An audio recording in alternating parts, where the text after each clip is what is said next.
Well, welcome to Ask the Child Therapist, just for kids version, where I talk about everything related to anxiety and OCD. Today, we're going to talk about anxiety. Anxiety is not a fun thing to have, especially as a kid. You just want to enjoy life and you just want to be happy. But unfortunately, anxiety makes you worry all the time. And anxiety looks different in every kid. So some kids are afraid, maybe they're afraid to go to school, while other kids are afraid to go to sleep at night, and some kids are afraid they're going to get sick, and some kids are afraid to be without their parents. So the tricky thing about anxiety is it can look different in every kid. But here's a little secret that's not so secret. Anxiety is super common. You are not alone. Do you know that if I walked into a classroom full of 20 kids, statistically, at least 5 of them would have anxiety? Natasha, you're probably saying that's not true. Not in my class. There's nobody in my school with anxiety. There's nobody in my class with anxiety. There's nobody in my neighborhood with anxiety. I'm sorry, but you're wrong. Anxiety is incredibly common. People just don't go around talking about it. So you are not alone. There are a zillion kids out there who are suffering too. The thing is, they just don't go around saying, hey, I got a bologna sandwich and I got anxiety. What do you have? Kids don't talk about it. So you're not hearing about it. The kid next to you at school, he might have anxiety. He's not going to walk around advertising it. Trust me, I'm a child therapist. I sit in my office all day long seeing kids with anxiety, and my door is constantly opening and shutting. Nonstop, all day long, I'm seeing one child after another who all have anxiety. All different ages. I'm seeing little kids who are 3 and 4 and 5 and 6. I'm seeing older kids who are 11, 12.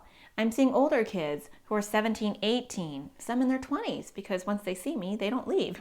So it's every age. It's not a baby thing. It's not a grown-up thing. It's an everybody thing. Also, another secret, anxiety is not about how brave you are. Anxiety is not how strong you are. Anxiety is about the brain.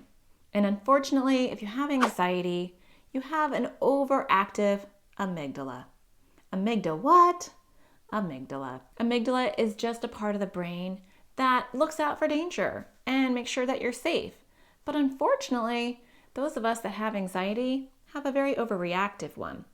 So it's constantly seeing things that are dangerous or things that we should worry about or get stuck on that really aren't dangerous at all. Now, the good news about this is that it's not harmful, it's not a dangerous thing, but it's an annoying thing, because who wants to constantly have these ideas in their head of, what if this happens? What if that happens?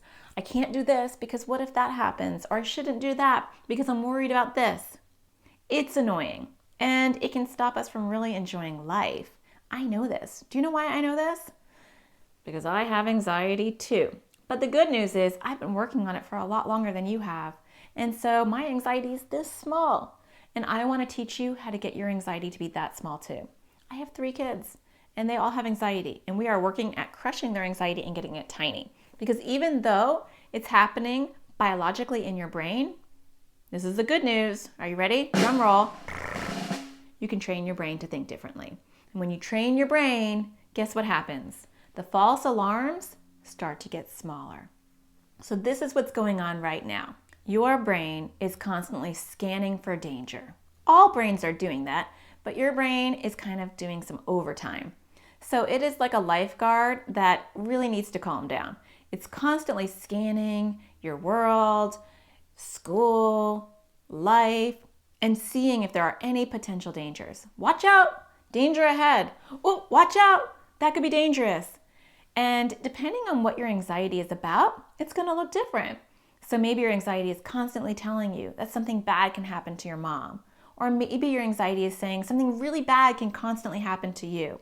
Or maybe your anxiety is saying, you know what, people are judgy and they don't like you. And so you should keep your mouth shut, or you're not going to look very smart, or people are going to make fun of you.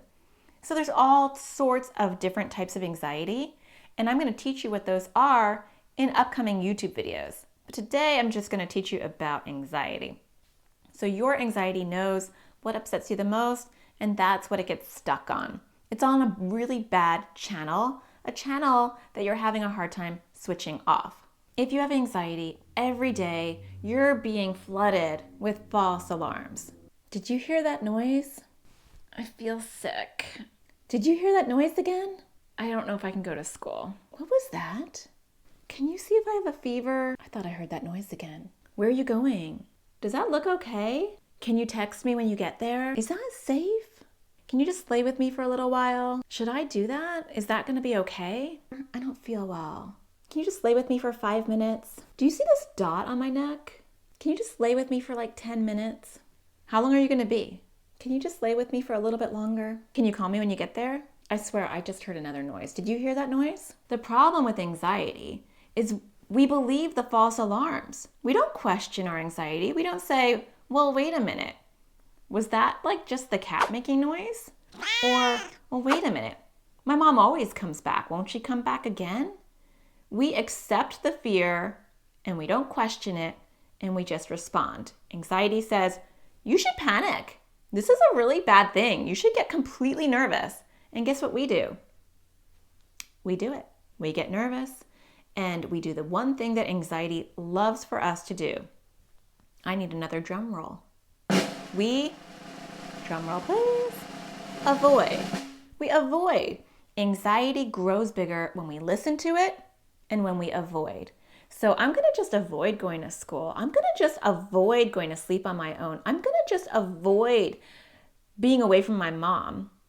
I'm just gonna avoid whatever it is that anxiety is telling me to be afraid of, the false alarm that it is freaking out about, and then I'm gonna feel better. But this is the biggest lie that anxiety tells you. Do you know why? Because anxiety grows bigger when you listen to it. So the more you avoid, the more you believe your anxiety, the more false alarms you get. That's just cruel, right? But that is anxiety's magic power. So when I teach kids to ignore their false alarms, to not avoid, and to start to move towards their anxiety, guess what happens? Their anxiety gets smaller. And eventually, their anxiety is not controlling their life. And their anxiety is not this big monster. It's this tiny, annoying little flea that they can flick away. That's what I want to teach you. That's what I teach other kids. It's what I did for myself. It's what I try to do for my kids. So are you with me? Are you ready to watch my YouTube videos and learn the skills? Because I am just getting started. So if you want to learn more, don't forget to hit the button and subscribe. Hit that little bell so you get notified when my videos come out.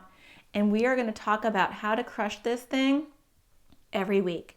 I will have new videos coming out every Thursday, and I don't want you to miss any of them. Do you want me to talk about your type of anxiety? Leave a comment below and let me know what you want to talk about. If you're a parent, are you excited about me doing videos directly for your kids? Or if you're a kid, are you excited about me doing videos directly to help you? Let me know, because this is kind of an experiment. I'm experimenting to see if my videos for kids only is a good thing, and I won't know unless you tell me. So go ahead and hit a thumbs up if you're enjoying these type of topics, and leave a comment below. Anyway, I hope you find the sparkle in everything you do, and I will talk to you next week. Same time, same place. Bye.